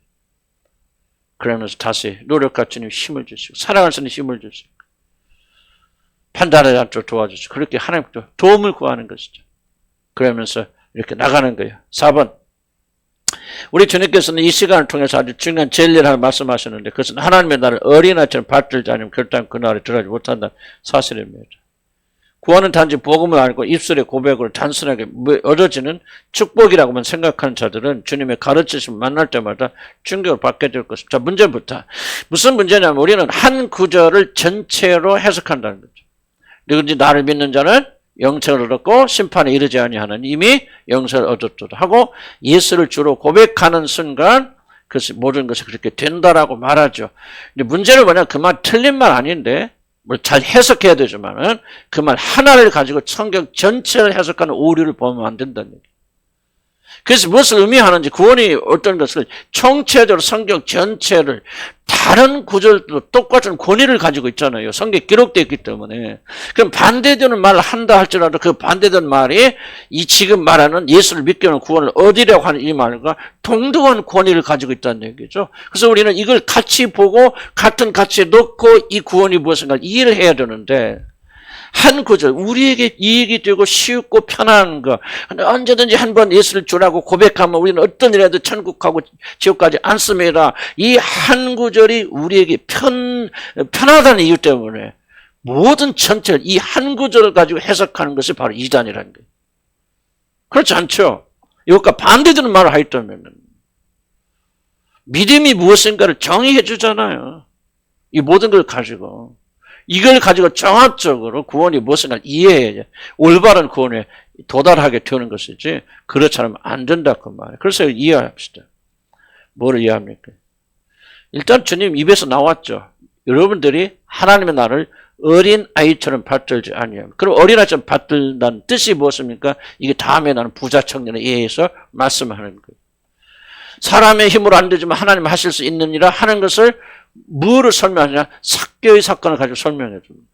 그래서 성경이 해석하도록 그렇게 도와줘야 된다. 그래서 단순히 보고 말면 입술의 고백으로만 아는 것은 잘못되어진 것이다. 왜냐하면 주님은 우리들이 알고 있는 모든 구원의 확신을 처참하게 흔드시잖아요. 사복음서 읽어보세요. 주님은 처참하게 여러분을 가지고 있는 예수님을 믿기만 하고 입술로 예수를 주라고 고백하는 자는 다 구원을 받으려고 하는 이 말을 처참하게 흔들어 버리죠. 나는 이게 여러분 도전 받아야 된다 생각합니다. 이 말 앞에서 말씀 앞에서 여러분의 구원이 흔들려 보지 않은 사람들은 구원받지 못한 사람들. 흔들려 봐야 돼요. 이걸 심각하게 생각해야 돼요. 어린 아이처럼 하나님 나라를 받들지 않는 자들은 그 나라 못 들어갑니다. 그건 예수님 말씀하시는 거예요. 어떻게 해석하는 건 2차적이요. 1차적인 것은 예수 그리스도의 말씀의 권위를 인식하고 인정하면서 이 말씀 참으로 받아들이는 거예요. 이 말씀과 함께 믿음으로 권받는 말이 무엇을 의미하는 것을 연결해서 그렇게 우리가 이해를 해야 됩니다. 자, 이러한 충격은 지금 바리새인들이나 유대 지도자들이 예수를 만날 때마다 받는 충격과 같은 것입니다. 지금 이렇게 말하면 여기는 하도 들어서 괜찮지만 일반 교회 가서 내가 이 말을 하면요 엄청난 충격이 일어날 겁니다. 일반 교회에서는요 이런 설교하면 당장 쫓겨나 다시 오라고 안 해요. 내가 또 큰 교회에서 한번 설교해서 이렇게 설교했더니요 다들 그냥 원와 이렇게 쳐다보는데 한 여자분만 나와서 눈물을 툭툭툭 흘리면서 진짜 하나님 말씀 오는데 들었습니다. 감사합니다. 눈물을 줄줄 흘리면서 한 여자 그러더라고요. 그러니까 일반적인 그다음부터 와서 설교라고 안 해요. 그 중요한 거 아니죠. 나한테 중요한 거 아니지만 이게 바로 일반 교회의 심정입니다. 지금 우리가 가르친 내용 복음 그대로잖아요. 내가 더 할 것도 아니고 덜 할 것도 아니고 그대로 일반 교회 가면 일반 교회는 다 난리 나버립니다. 왜 지금까지 가짜 복음을 전해왔기 때문에. 충격받아요. 자, 그러면 중요한 것은 바리새인들이 이 충격을 받았을 것이다 하는 여러분 이해하십니까? 이해하죠. 그러면 이 성경 읽으면서 여러분이 충격 받아야 돼, 안 받아야 돼? 받아야죠, 여러분들. 그게 바로 성경 속에 우리가 들어가는 거예요. 자, 자신들이 그럼 왜 이들이 자기들의 구원을 의심하지 않았습니까? 바리새인들처럼 구원의 확신에 충만한 사람이 있었을까요? 없어요. 유대의 지도자죠. 유대인들처럼 자기들이 반드시 하나님 나라에 들어갈 것처럼 구원의 확신을 가진 사람 존재하지 않습니다. 지금도 유대 사람들은요. 자기들만이 구원받는다고 그렇게 강력하게 믿고 있어요. 그렇기 때문에 자기들 죄에서 용서해 주시고 구원해 주신다는 예수 그리스도를 이단으로 규명하는 거예요. 그럴 필요 없어요. 자기들은. 왜? 아브라함의 후손으로 태어났겠죠. 그래서 자기들 구원의 확신이 너무나도 튼튼한 거예요. 근데 오셔서 주님 흔들잖아요. 니들이 아브라함의 자손이라고 하나님 나라 들어갈 것 같으냐? 아니다. 어린 나이처럼 너희가 받들지 않으면 니들이 못 들어가. 근데 봐, 여기 도둑놈들, 깡패들, 창녀들, 세리들, 얘네들이 들어가. 충격적이죠, 지금. 지금 내가 앞에서 말했듯이 좀 충격 안 받았습니까? 여러분 못 들어가도요. 여러분 무시하는 자는 들어갈 것이다. 나는 낮았음 보다 내가 무시하고 멸시했던 사람이 더 큰 멸망을 받을 것이다. 나한테 충격이었죠. 이 말씀 받아들일 때. 나중에 그 충격을 통과하면서 이 말이 맞다. 나는 진심으로 그렇게 믿어요. 나는 내가 하나님 나라에서 상 받을 거 별로 없어요. 그러나 내가 한때 무시하고 멸시했던 사람이 나보다 더 높은 자리에 갈 것입니다. 나는 의심하지 않고 믿어요. 이 과정은 힘들었죠. 근데 복음을 이해하면서 이거는 그래서 조금은 겸손해지는 것 같아. 눈꼽만큼 겸손해지는 것 같아. 하나님의 말씀을 내가 눈꼽만큼 이해하는 것 같아. 이제 그때부터. 그래서 이 말씀을 내가 진짜 이제 복음을 조금이라도 이해가 되어진다. 그런 거예요. 그래서 이들은 자기 자신의 구원을 추워도 의심하지 않았다.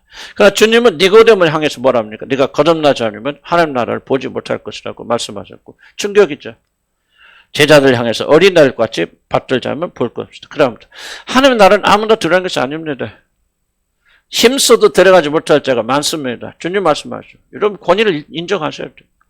적지 않은 자들은 이것을 행위 구원을 말하는 것이라 주님의 말씀을 감히 무효합니다. 그러나 사람의 몸을 입고 이 땅에 내려오셔서 하나님의 나라가 무엇인가 어떻게 해야 그 나라에 들어갈 것인가 가르치시는 교사로서의 주님의 말씀을 가볍게 여겨서는 안 됩니다. 이건 그대로 유효합니다. 그렇게 안 되면 여러분 못 들어갑니다. 단순히 입술의 고백으로 그리고 마음의 감동으로 들어가시는 나라가 하나님의 나라가 아닙니다.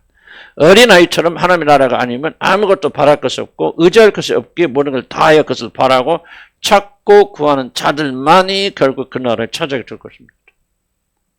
내 말이 아니 해석하지 마세요. 주님 말씀입니다. 믿음이 있다 하는 자들은 두렵고 떨리는 마음 가져야 됩니다. 바리새인처럼 구원의 확신이 있는 사람들은 내가 받은 구원, 나는 이 구원의 확신을 가지고 진짜 확신을 가지고 계세요. 나는 1년 이상을 목사로서 두렵고 떠는 마음으로 지내야 됐습니다. 나가 진짜 구원 받은 거야. 내가 거듭난 거야. 내가 하나님 자녀인 거야. 지금도 나는 하나님 앞에 두렵고 좁습니다. 내가 구원 받았습니까? 나 구원의 확신이 없어. 나 구원의 확신을 원하잖아요. 나는 올바른 상태에 있기를 원하고 나는 그분의 나라에 들어갈 때 올바른 상태에서 옳다 인정을 받기는 이게 내 중요한 이슈죠. 난 지금 이 대상에 알면서 구원의 확신에서 나는 구원받아서 지금적으로 하늘나라 갑니다. 자신에게 떠들다가 난 지옥 가는 사람 되고 싶지 않아요. 여러분 나는 어떻게 이상하게 생각해? 나는 그게 이슈가 아니라 나는 제일 중요한 이슈는 그 나라 들어가는 거예요. 그것도 못 믿습니까? 못 믿는 거하고 달라요. 난 성경 말씀을 주의 말씀 읽을 때마다 두렵고 떨리는 마음 생기는 거 어떻게 합니까? 구원 못 받아서 그럴 거예요? 천만의 말씀. 구원 못 받은 사람 떨지 않아요. 구원 받은 사람들 많이 떨 수 있어요. 구원 받은 사람들 많이 하나님 진리의 말씀이 진짜로 받아들이기 때문에 심각하게 두려워 떨 수밖에 없어요. 구원 받아야 하나님 말씀 진지하게 받아들였습니다.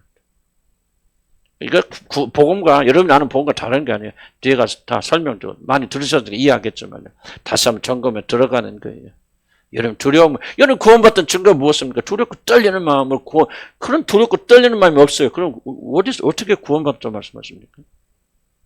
분명히 구원받은 자는 두렵고 떨리는 마음이 있으니까 두렵고 떨리는 마음으로 너희 구원을 이루어 나가라고 그랬는데 두렵고 떨리는 마음이 없다면 어떻게 여러분이 구원받았다고 확신하십니까? 바리새인들 보세요. 자기는 구원의 확신이 참 많아잖아요. 우리는 어떤 일이 있어도 이 세상은 다 죽고 많아. 이방인들은 다 지옥에 가도 우리는 아브라함의 후손이기 때문에 자동적으로 그 나라에 간다. 굳게 믿었잖아요. 그들까지 구원의 확신이 강한 사람 어디 가서 주님 도전하잖아요. 너희들은 아니라. 틀렸다고 말. 니들이 아무리 믿어도 어린 아이처럼 받들지 아니하면 여러분 어린 아이처럼 받들고 계십니까? 질문 던져야 돼. 자, 17절 봅시다. 부자청년 얘기.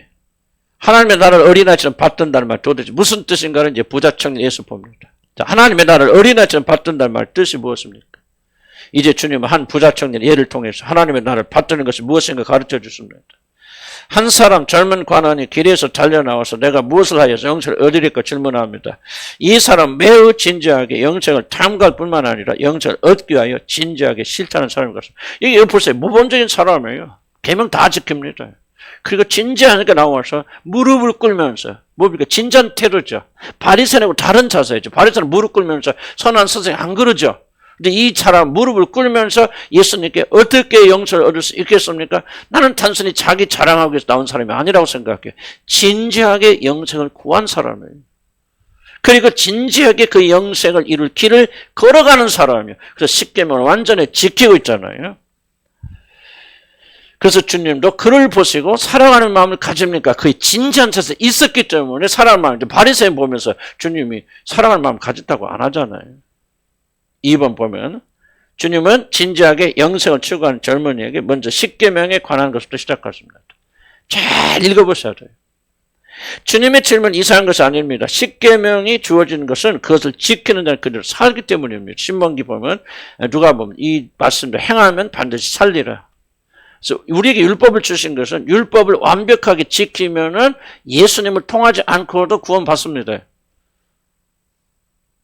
이상하게 들릴지 몰라도 그럴 사람이 없으니까 우리가 주님이 필요한 것이죠. 인간으로서는 계명을 지킬 수 없기 때문에 그런 것이죠. 예수 그리스도는요. 왜 어렵게 되셨습니까? 이 모든 계명을 남김없이 다 뿌리채 지키셨기 때문에 그래요. 그래서 그가 의롭다고 칭함받은 것이죠. 하나님을 사랑하기 때문에 의롭다고 칭함받은 게 아니에요. 그래서 율법은 1차적 목적은 율법을 지키게 행하면 여러분 살게 됩니다. 시편 이런 말씀이 있죠. 악에서 떠나 선을 행하라. 그리하면 영원히 살리리. 영생이 있잖아요. 영원히 살리리. 뭐예요? 선을 행하면. 문제는 인간으로서 선을 행할 사람은 없다는 얘기지. 원칙이 잘못됐다는 얘기 아니죠. 그러므로 주님은 이 청년이 자신의 힘으로 구원을 얻을 수 있는가 없는가 스스로 알게 하시기 위해서 우리 주님이 다시 십계명을 가지고 이제 다른 성경과 대조해 보면 주님이 질문하십니다.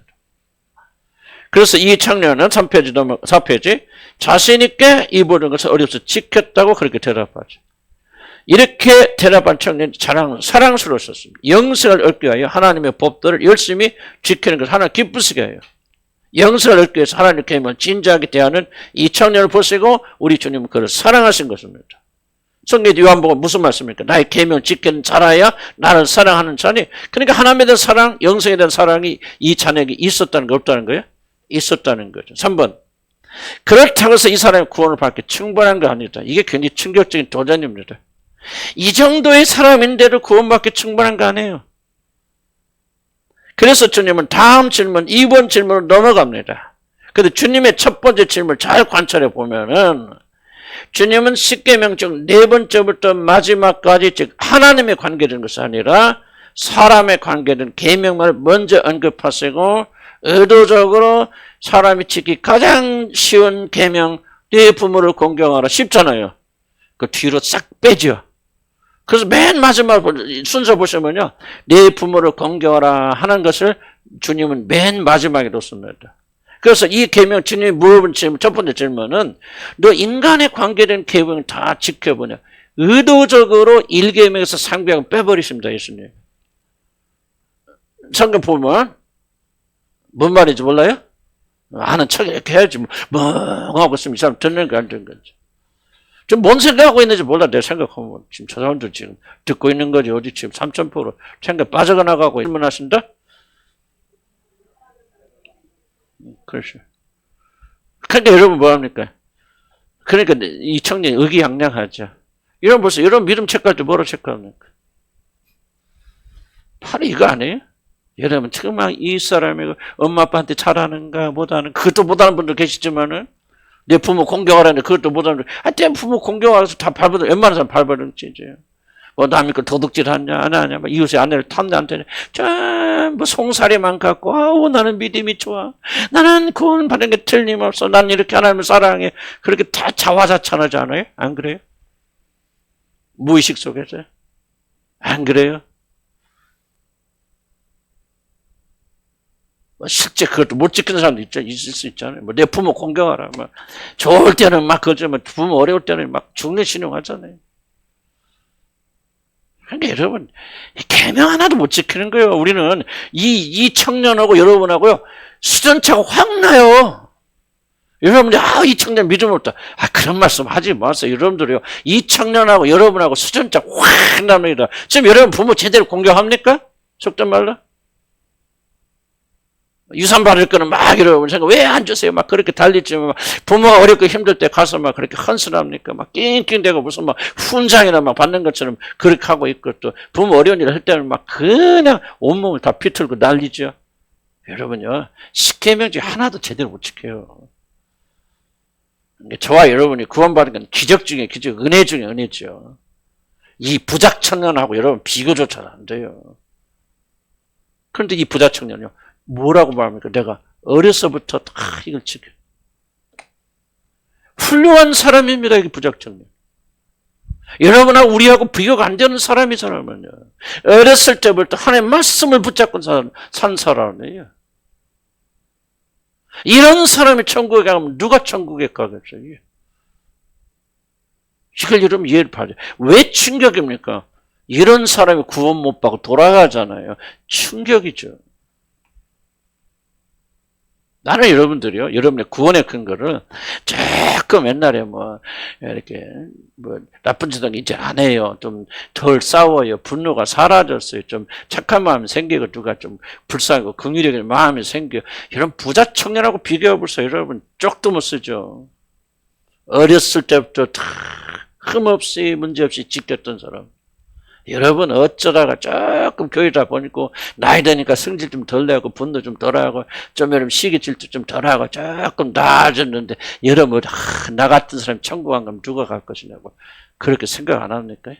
그러다 주님 드러내죠. 너 이 1계명 3계명은 다 돌아. 너 그것까지 들어오면 너는 형편없고, 제일 쉬운 것부터 한번 해보자. 걸리잖아요. 여러분 부모한테도 효도 못하잖아요. 공경 못하잖아요. 살인하지 말라. 그런데 얼마나 마음으로 미워하는데, 이미 살인하니 얼마나 마음으로 미워합니까? 부모, 형제, 친척 미워합니까? 수없이 살인하죠. 저와 여러분요, 은혜가 아니면은 구원 못 받을 사람들이에요. 우리가 구원 받은 건 신기하게 생각해야 되고, 감사하고 영광스럽게 생각해야 돼. 근데 완전하게 지킨 사람이 있다고 합시다. 이 청년이 그랬죠. 그런데 이제 주님은 이제 진짜 본론으로 들어가죠. 그래서 주님 밑에 내려오면은, 그때 그러나 사람들과의 관계보다 더 중요한 것이 뭡니까? 이 청년이 하나님과 어떤 관계를 가지고 있는가에 관한 것입니다. 영생을 얻는 것은 바로 이것에 의해서 결정됩니다. 사람에 관한 것은 다만 하나님에 대한 우리의 관계가 반영되는 증거일 뿐입니다. 이게 무서운 겁니다. 왜 그렇게 부모에게 순종하기 어렵습니까? 왜 그렇게 물질을 탐합니까? 보세요. 우리가 왜 이런 문제 있습니까? 그리스도가 나가지 않잖아요. 그러니까 여러분들이 보세요. 조정한다는 것의 의미가 뭐예요? 왜 조정이 안 됩니까? 문제입니까? 조정한다는 것은 여러분이 우상숭배하고 있다는 거예요. 그리스도에게 나가지 않고 있다는 거죠. 영적인 걸 투영해 주죠. 왜 이렇게 무기력하고 무능력하고 이렇게 여자들에게 쥐어삽니까? 예를 듭시다. 왜 그럽니까? 여러분이 영적 문제가 투영된 거예요. 그래서 이제 주님은 이제 1번에서 3번을 이제 의도적으로 남겨놨다가 1계명에서 3계명을 뒤집어서 두 번째 질문 던지시는 거예요. 너 지금 다 잘하고 있다고 그렇게 생각하고 있지. 완벽하다 생각하지. 나 같은 사람이 구원 안 받으면 누가 받겠나고 지금 그렇게 생각하고 있지. 그런데 1번에서 3번, 그럼 다 1계명부터 다시 들어가 보자. 네가 진짜 하나님만 섬겨? 하나님의 다른 우상 섬기지 않냐고. 형상 만들자 하나님만 섬겨? 그리고 하나님 이름을 망령도 일컫잖아. 두고 보자 하고 이제부터 말씀하시는 거예요. 그래서 우리 이제 주님 내려옵니다. 1에서 3계명에 관한 것을 물으십니다. 근데 중요한 것은 예수님께서 1계명 따로, 2계명 따로, 3계명 따로 했다면 그렇다고 대답했어요. 그러나 하나님께서는 이 세 가지의 계명을 묶는 정신을 물어보죠. 그게 뭡니까? 이 질문을 다음과 같은 한 질문으로 요약할 수 있습니다. 하나님을 그 무엇보다도 네가 더 사랑한다. 이 질문의 1의 3계명. 나 위에 다른 신을 섬기지 말라 등과 같은 명령은 이 모든 것 위에 하나님을 두라는 것입니다. 이것은 신명기에 마음을 다하고 뜻을 다하고 목숨을 다하여 하나님을 사랑하는 이 계명이에요. 이게 1에서 3계명이에요. 4에서 10계명은 뭡니까? 내 이웃을 내 몸처럼 사랑하라. 이 두 가지가 이 10계명의 핵심이에요. 바로 예수 그리스도는 하나하나 다 지킨 게 아니에요. 그러나 예수 그리스도는 하나님을 마음을 다 목숨을 다하고 힘을 다하고 뜻을 다 사랑했고 이웃을 내 몸처럼 사랑해서 우리를 위해서 십자가에 돌아가시는 거예요. 그래서 그는 하나님의 모든 율법을 그가 이루신 것이죠. 그러니까 여러분이 뭐 하나님께 뭐 우상 섬기지 않는 그 이슈가 아니고 반대로 뒤집으면은 모든 걸 다해서 하나님을 여러분 사랑하느냐 이 질문을 던집니다. 이 질문을 던지고 이 질문을 시험하기 위해서 그런 뭐예요? 네가 진짜로 하나님을 제일 많이 사랑하는가? 를 시험하기 위해서 뭐하는 게 예수님의 질문은 그럼 너에게서 가장 소중한 것을 그를 위해서 버릴 수 있느냐 없느냐 이걸 말씀하십니다. 왜 누구든지 말하죠. 나는 하나님 사랑합니다. 하나님 1번입니다. 난 하나님 목숨을 다하고 힘을 다 사랑합니다. 그래요? 그때 주님이 너에게 가장 중요한 게 뭐예요? 이 청년에게는 물질이 많은 거로 돈이 1번이어서 숨어있는 가장 중요한 것이요. 그것을 위해서 하나님에서 희생하는 얘기죠. 너 가난한 자에게 구제하면 그 구제 때문에 네가 구원받을 것이다 라고 하는 얘기가 아니에요. 지금 여기서 말씀하십니다. 네가 가장 소중한 게 뭐냐? 자, 벌써 조종하는 여자들에게서 제일 소중한 게 뭐예요? 안전이죠. 그럼 여러분 하나님 다해서 목숨을 다해서 삶을 살아간다는 증거가 뭐예요? 요거 하는 거예요. 너 그래 나를 위해서 이 안전을 포기할 수 있냐 이거예요. 나를 믿고 조정을 포기해 내려놓을 수 있느냐? 못하잖아요. 못하는 건 뭐예요? 여러분 하나님을 사랑하지 않는다는 얘기예요. 1계명 못 지킨다는 얘기예요. 그럼 여러분 지옥에 가야 마땅한 거예요. 한번 대답해보세요. 여러분이 하나님을 사랑해서 사랑한다. 내가 모든 것보다 하나님 더 사랑한다. 어린아이처럼 하나님 나를 받들고 있다. 자신 있게 말씀 손들어 보세요. 아무도 없어요. 그러므로 우리는 죽었다 깨나도 여러분 그 나라에 들어가 합당한 사람들이 아니에요. 다 지옥 가야 돼요. 이걸 여러분이 마음에 품고 살아야 돼요. 여러분들이. 이래야 교만에 이르잖아요. 여러분 제일 큰 문제는 뭐냐? 교만이에요. 교만. 4계명에서 6계명을 친다. 나는 어렸을 때 지켰나이다. 나는 그래도 뭐 주님 떠나지 않고 이렇게 교회 와서 살면서 기도하면서 뭐 가난한 자에서 구제하면서 지금 바리새인들과 똑같은 행동하고 있잖아요. 어찌 여러분 하나님 들어갑니까? 하나님 들어가서 다른 사람들이 아니에요. 가난한 자들이 변약한 뭘 말하냐면 다른 그런 사람이 아니에요. 나는 이렇게 악한 것을 많고 이렇게 교만한 사람이에요. 이렇게 하나님의 은혜가 아니면 아무것도 할 수 없는 것. 나는 계명 중에 하나도 지킬 수 없는 거예요. 600 몇 가지 계명 중에서요. 하나만 어기도 지옥 가게 되는데 그게 아니에요. 우리는 거꾸로 하나도 지킨 게 없는 사람들이 저와 여러분이에요. 은혜로 저와 여러분 구원받은 거예요. 이게 여러분이 인식되어 있으면 그래도 조금 겸손한 삶을 살게 되고요. 이걸 잊어버리면 그냥 또 여러분 교만하게 사는 게 인간의 패역함이에요. 그래서 말씀을 배우면서 우리가 우리의 구원을 다시 한번 이해를 해야 된다는 거죠. 안전 못 하잖아요. 자식 못 하잖아요. 하나님 그러다고 어떤 문제 부딪히면 확 뒤집어지죠. 왜 그래요? 여러분 하나님이 그런 것들이 있기 때문 아니에요. 여러분 안전이 있기 때문에. 남자들은 성공에 대한 열망이 있기 때문에 그런 거예요. 이거 주님에서 못 내려놓죠. 실패 속에 못 들어가요. 착각하면 안 됩니다. 이는 중요한 것은 뭐예요? 여러분 이 성경 읽고 들을 때마다 나에 대한 질문을 들으셔야 돼요. 여러분이. 나한테 하시는 말씀이구나. 나들으라고 하시는 말씀이구나. 내가 저 사람과 똑같은 위치에 있구나. 내가 바리새인들이구나. 이 애통하는 마음이 있어야 여러분 마음에 이 법도가 기록되고 할 말씀이 기록되어지는 거예요. 이 애통하는 심령이 없으면 오늘 할 말씀 다 꽝이에요. 꽝. 그냥 왔다 가는 거예요. 여러분들. 무슨 상관이 하나님과. 성령께서 우리 마음을 겸비케 하셨어요. 듣는 귀를 주셔서 나한테 주시는 말씀이구나. 내가 저런 바리새이구나. 내가 이렇게 부자 청년처럼 이렇게 나와서 예수님 하나님 사랑다 했지만 전혀 하나님이 나의 모든 것이 아니었구나. 어린아이처럼 내가 하나님 나를 받던 것이 아니었구나 하는 것을 깊이 깨닫는 거예요. 이게 구원의 출발이고 그리고 구원받은 사람들도 종종 이 사실을 깊이 깨달아야만이 우리가 교만해서 우리가 벗어날 수 있게 되어지는 거예요. 무슨 뜻인가 이해하시죠? 여러분 똑같은 질문 던져보세요. 여러분 포기할 수 있습니다. 부자청주. 여기서 여러분 재산이 100억인 사람을 가르쳐서 세상자도 하늘나라 가려면 다 팔아서 저 가난자 주고 와야 돼. 그러면 할 수 있겠어 없겠어? 못하죠. 그러면 천국과 지옥과. 지옥까지요. 이게 하나님의 말씀입니다. 여러분 이거를 먼저 이해를 해야 그다음 복음으로 넘어가는 거예요. 이 과정이 없이 복음부터 설명되어주니까 그냥 뭐든지 하나님께서 그냥 이게 말도 안 되게 복음의 설명은요 이렇게 하는 게 아니에요. 복음의 설명은 주님이 하신 그대로를 가지고 순서까지도 주님이 하신 대로 나와야 복음이 설명되는 거예요. 그래서 우리는 우리가 어떤 일을 해도 우리는 구원받을 자격이 없거나 바로 그때에 복음이 제시되는 거예요. 이런 신명을 가지지 않고서는 여러분 절대 복음을 제대로 받아들일 수 없고 받아들이는 복음을 이해할 수 없어요.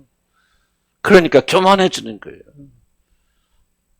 복음을 알면 겸손해져야 돼요. 복음을 알면 알수록 머리 숙여야 돼가지고 나 같은 죄인하고 더 엎드려지는 게 복음 아니에요? 복음이 들어오면 들을수록 우리는 그리스도와 같아지는 게 복음 아니에요?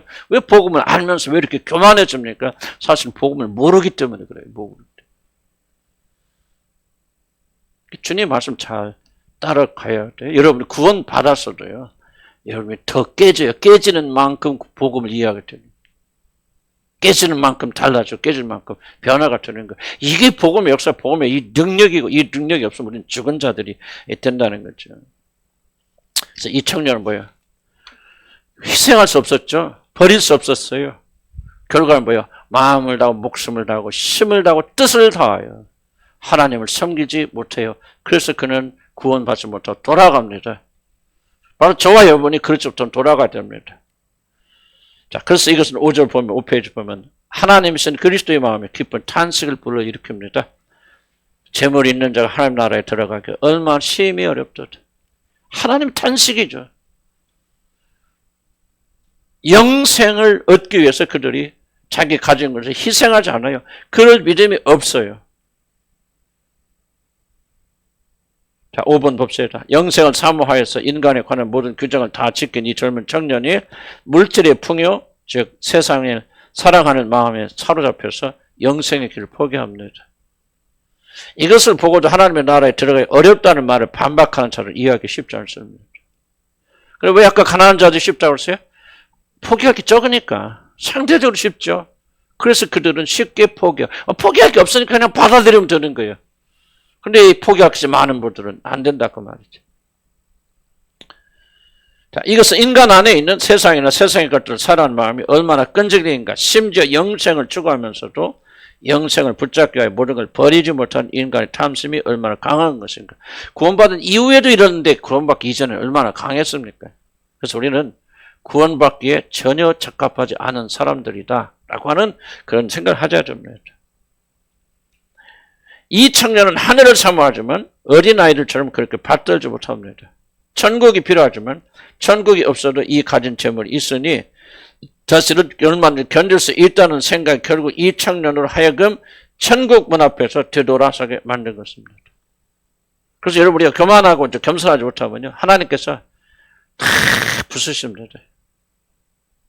참 이게 좀 어려운 상황이에요. 때려도 깨닫지 못하니까 또 때리시고 또 때리시고 또 때리시고 그러다가 이제 하나님 포기하면 끝이지만 그래도 사랑하시는 자들은요 완전히 부수십니다.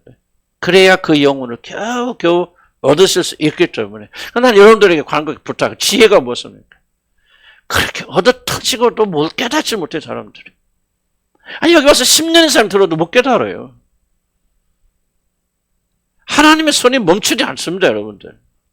기어이 여러분의 영혼을 구원하시려고는 하나님의 계획이고 예정하시는 반드시 이루시기 때문에 여러분 깨닫지 못한 깨달을 때까지 매를 멈추지 않아요. 그렇게 얻어 터지고도 왜 맞는지조차를 모른단 말이에요. 어리석은 인간들은. 무엇 때문에 나와 하는가 이렇게 막힌지를 발견하지 못하고 깨닫지 못하게 돼요.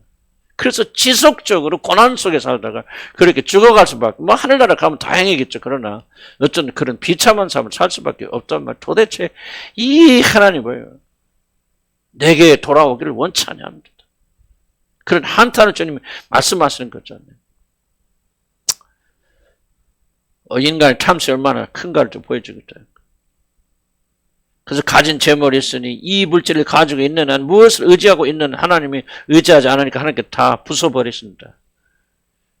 그래서 이런 사람은 결국 천국에 들어가지 못합니다. 주님의 말씀처럼 오직 어린아이들처럼 천국을 받드는 자들, 천국이 없으면 자신이 살 수 없다고 자신의 중심에서 믿기에 그것을 얻기 위하여 모든 것을 아낌없이 바란 자들만이 천국에 갑니다. 그래서 여러분들 진주장사의 비유나 또 밭에서 일하다가 보물을 발견한 사람 비유가 뭐예요? 다른 거 아닙니다. 하늘나라에 누가 들어가는가 하는 거예요.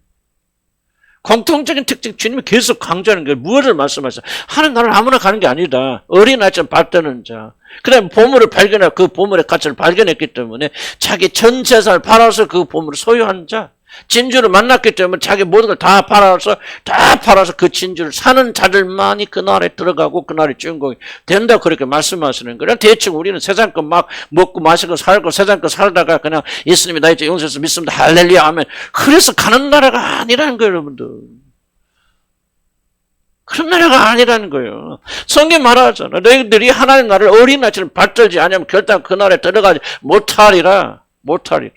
이것을 여러분이요, 복음을 받아들이려면, 복음을 받을 준비가 되려면, 이 마음이 철저히 여러분에게 마음에 새겨져서 나는 하나님 나라에 전혀 적합하지 않다라고 하는 것이 마음의 깊은 중심에 오셔서 그분의 자비를 향해서 손 벌리지 않는다면, 여러분 진실된 구원이 일어나지 않는 거예요. 여러분 생애 속에 한 번도 일이 진심으로 일어나지 않다면, 여러분 구원받지 못하는 거예요. 목사가 됐건, 장로가 됐건, 권사가 됐건, 사모가 됐건, 이런 구원받지 못하는 거예요.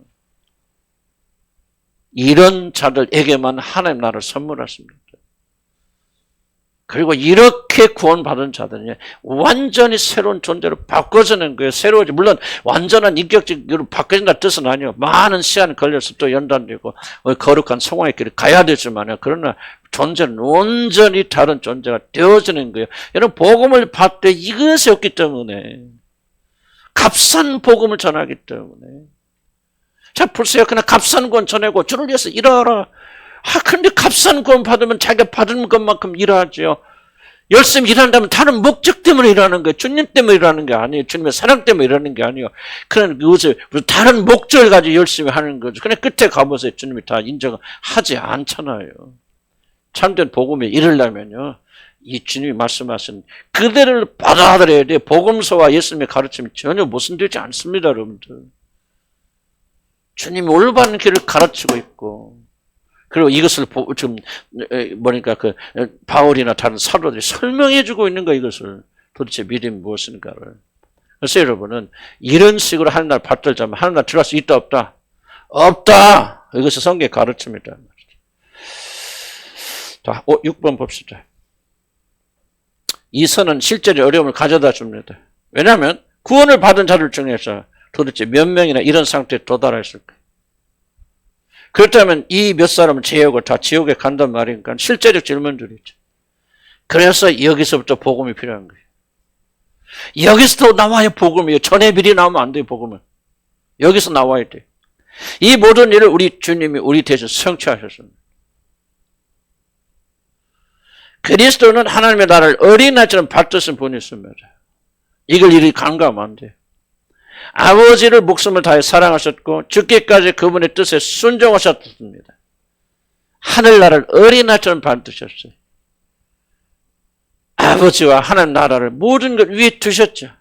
자기 목숨까지도 그 나라를 위해서 아낌없이 바뀌지 않아요. 이 부자 청년은 뭐예요? 금방 있다가 없어져. 물질도 포기하지 못하잖아요.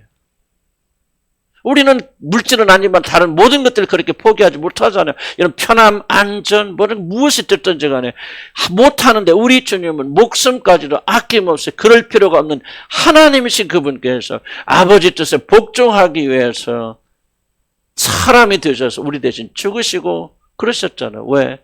하나님의 나라를 어린아이처럼 받들었잖아요. 아버지가 말씀하시면 그게 토 안 달아요. 그냥 어린아이 보세요. 정말 가잖아요. 앞뒤 생각합니까? 어린아이들이 그냥 길 보세요. 지나가 길 갈 때 내가 길바닥에 과자 떨어져서 내가 주워야 되겠다면 차 오는 거 봐요? 안 봐요? 안 보죠. 막 달려가잖아요. 이게 어린아이요. 그런 식으로 여러분이 하나님 나라를 받드신 분이 누구야? 우리 주님이시라는 거예요. 그러니까 인간으로서 하나님 나라를 어린아이처럼 받드신 유일하신 분이 뭐예요? 우리 주 예수 그리스도시란 말이에요. 그래서 하나님께서 그를 의롭다고 칭해 주신 거예요. 그랬기 때문에 죽으신 예수를 하나님께서 의롭기 때문에 그를 이렇게 세우신 거예요. 죄가 없기 때문에. 아들이기 때문에 이렇게 세우신 거 아니에요. 이 세상 살면서 이 모든 일들을 남김없이 이루셨고 하나님의 나를 문자 그대로 어린아이처럼 받으신 그 완전하신 의가 있었기 때문에 하나님이 그 의를 받으시고 만족하셔서 그의 모든 죄, 우리 모든 죄를 사하시고 그를 죽음에서 불러 이렇게 세우실 뿐만 아니라 하늘의 보좌 자신의 자리에 앉히시잖아요. 이 모든 영광을 누구에게 주신다? 예수를 믿고 이 일이 바로 하나님, 우리들을 위한 일임을 믿는 자들에게 우리 주님은 이 모든 자기가 성취한 의를 우리에게 선물하신다고 합니다. 그래서 이 사실 믿는 자들은 그리스도처럼 그렇게 그 나라를 받들지 못하였어도 실패했어도 모순이 많아도 부족하여도 무엇을 보시고 그 믿음을 보시고 비록 나는 그러지만 우리 주님이 나를 대신하고 대표해서 그 영광을 이루어 주셨으니 그를 믿으면 믿음으로 그와 연합하면 그에게는 똑같은 일을 우리에게 주셔서 우리를 의롭게 받아주시고 우리 죄를 사야 되는 사실을 믿으면 하나님께서 그 믿음을 의로 여겨주신다 그 말이죠. 그러니까 이제 복음이 여기서 들어가는 거예요. 그럼 그리고 몰라도 그냥 예수님이 우리 다 용서하고 아멘하면 되는 거 아닙니다. 아니에요. 전혀 다릅니다. 전혀 달라요. 앞에 것 설명이 되지 않을 거예요. 여러분 그런 상태에 들어가냐 하는 저들은요. 중요한 게 이겁니다. 여러분 진심으로 전심으로 그리스도의 의를 받을 수 없어요. 왜 로마서가 죄에 대한 정죄부터 시작되는지 여러분 이해하셔야 돼요. 왜 로마서가 하나님의 진노부터 시작되는지. 그래서 모든 사람의 죄를 보면서 하나님의 의에 이런 어떤 절망으로 끝나고 거기서부터 하나님의 의가 나타나서 복음이 선포되는지를 좀 잘 이해하셔야 돼요. 우리는 거꾸로 복음을 전하기 때문에 가짜 복음을 전하는 거예요. 자 보세요. 예수님이 여러분의 죄를 죽으셔서 이 말은요, 앞에서 말하는 과정에 실감하지 않는 사람들에게는 아무것도 의미가 없는 거예요, 사실은. 아니, 그래, 예수 믿으면 나 좋은 데가 죽어도 천당 가니까 좋지, 뭐 의미를 전달, 좋지. 하지만은, 여러분, 진실로 여러분이 나는 그날에 들어간 열망이 있지만은 들어갈 수 없어. 나는 그런 의를 이룰 수 없어. 받들지 못해. 나 같은 사람은 전혀 지옥 갈 수밖에 없는 그런 사람이 하고, 자기 절망에 빠져 있는 사람에게 믿음이 의미가 있는 것이죠. 그런 절망을 가진 사람이 가지지 않은 사람에게 예수 그리스도를 믿기만 구원받습니다. 무슨 의미가 있냐고요.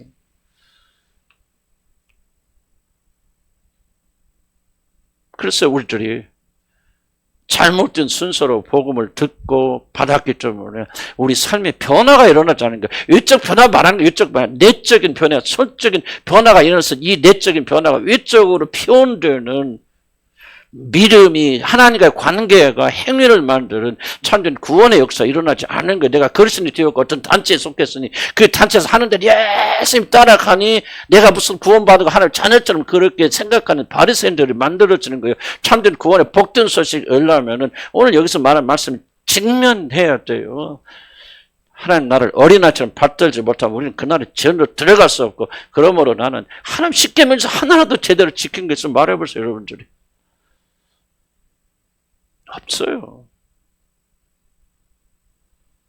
우리의 연약함을 때문에 우리는 다 멸망받고 심판받고 지옥에 가였더나 하나님께서 우리를 긍휼히 여겨주셔서 그냥 우리를 건져준 게 아니라 그 아들의 죽음을 통해서 우리가 저지른 죄의 모든 죄값을 치르시고 그분께서 사람으로서 어린아이처럼 하나님을 받던 모든 이루신 의로우심을 완성된 의로우심을 우리에게 선물하셔서 우리를 의롭다 하여 주신 것이죠. 그럼 이런 식으로 구원받은 사람들은 어떤 변화가 일어나겠습니까? 정말 하나님의 의로우심대로 살려고 발버둥치게 됩니다. 그리스도 안에 거한다고 하는 자는 그리스도가 행한 대로 행할지니라 그러잖아요. 믿음을 가진 자들의 특징이 뭐라는 거예요? 그리스도가 행한 그대로 행할지니라. 왜 우리에게 거르게 된 열망이 일어나겠습니까? 이런 과정을 이해하지 못한다면 거르게 된 열망은 일어나지 않는 거예요. 난 여러분에게 다시 한번 도전드리고 싶은 거예요. 이런 구원받지 못해서가 아니라 구원이 무엇인가, 이런 올바른 구원을 받았는가, 왜 이렇게 나는 무기력하고 무능력한가 다시 한번 기억하시기 바랍니다. 이런 부자 청년처럼 여러분께서 무슨 법들을 지키고 뭐 계명을 지키고 하는 거, 그러므로 나는 뭐 옛날보다 다른 사람이 되어서 이렇게 구원받다고 그렇게 여러분의 행위의 구원을 두고 있다면 죽을 때까지 여러분 흔들리게 되어 있어요. 죽을 때까지 흔들리게 되어 있어요. 여러분 구원 참된 구원이 아니에요. 참된 구원은 이렇게 자기 정말 깨달으면서 나는 십계명에서 단 하나도 지킬 수 없는 거구나. 예수님이 의도적으로 내 부모를 공경하라 대 밑에 깔아놓잖아. 이거 제일 쉬운 계명이야. 인간이 정상이라면 누구든지 하는 거예요. 내 부모를 공경하는 것은요, 믿지 않는 자들도 할 수 있는 그런 계명이죠. 너 그거 지켜? 물어보실 거 아니에요. 그것도 못하잖아. 우리 부모들은 우리를 위해서 얼마나 많은 희생을 합니까? 헌신 안 합니까? 죽습니다. 그런데 우리는 거꾸로 부모들 공격, 못하지요. 기본적인 것도 잘 못하지요. 그리고서 무슨 자격으로 하나 들어갑니까, 여러분들? 우리의 힘으로 그 나라 들어갈 사람 아무도 없어요. 전적으로 그리스도 의가 아니면 여러분 하늘나라 구경도 못합니다. 그러니까 그 훌륭한 니고데모를 향해서 니고데모야, 네가 거듭나지 않으면 너는 하늘나라 구경조차 못한다. 그렇게 말씀하시는 거 아닙니까? 하나님 말씀 앞에 도전받은 여기서부터 소망이 생기는 거예요. 복음이어서 나오는 거예요. 내가 무엇을 해야 영생을 받을까? 없어요. 믿음 외에는, 예수 그리스도 행하신 일을 받아들이는 것 외에는 우리가 구원의 길이 없다, 그 말이에요. 완고하고 완악한 자들이요, 이 복음 앞에서 단디 뭐라고 설명할까, 좀 그냥 무딘 상태로 앉아 있잖아요. 이게 여러분의 마음속에 콱콱 들어서 깨우쳐서 회개하고 눈물을 흘리며 감격하면서 살아가는 게 그리스도인 줄 아는 거예요. 그냥 무슨 소설 듣듯이 그러고 앉아 있잖아요, 지금. 정말 우리가 심장 상해야 돼요. 그래야 복음이 우리 안에서 힘있고 능력있게 뻗쳐나가고 흔들리지 아니하는 거예요. 하나님께서 여러분 그렇게 깨닫게 하신다면 나는 그 이상 큰 축복이 없다 생각이 되었습니다. 자, 기도합시다. 혹시라도